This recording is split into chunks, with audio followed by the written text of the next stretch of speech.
IMU prima casa, anche Agrigento, ahimè, è tra i comuni chiamati a rispondere all'appello. I contribuenti, nonostante le rassicurazioni dei giorni scorsi da parte del sindaco Zambuto, dovranno pagare entro il 16 gennaio il 2 per 1000, cioè la parte che eccede il 4 per 1000, la soglia massima coperta dallo Stato. A fare chiarezza ci ha pensato oggi il presidente del Consiglio Comunale di Agrigento, Aurelio Trupia.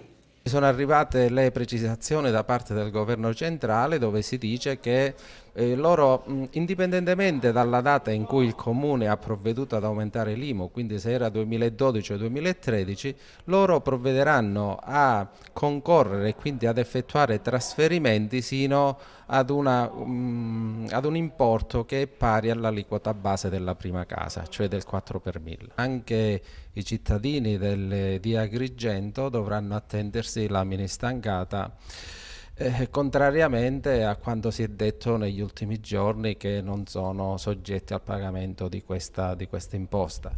Ma il presidente va oltre, traccia la strada per evitare la mini stangata. Ecco la sua proposta. Noi potremmo sempre addivenire a quello che ha detto il sindaco, perché potremmo trovare nelle economie che sicuramente ci sono nel bilancio di previsione 2013 e quindi spostare queste economie per esentare questo pagamento di mini imposta a carico dei cittadini. A proposito di bilancio di previsione, ecco, è arrivato qualcosa qui all'ufficio di presidenza.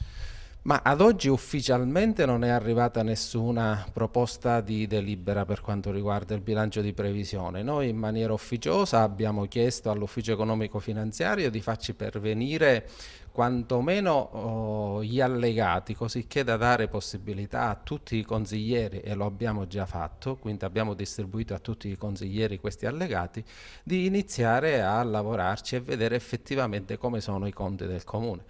C'è da dire che stiamo parlando di un bilancio di previsione quando ormai siamo a fine anno, ed è la stessa situazione dello scorso anno, dove ci siamo trovati ad approvare un bilancio di previsione alla fine di dicembre.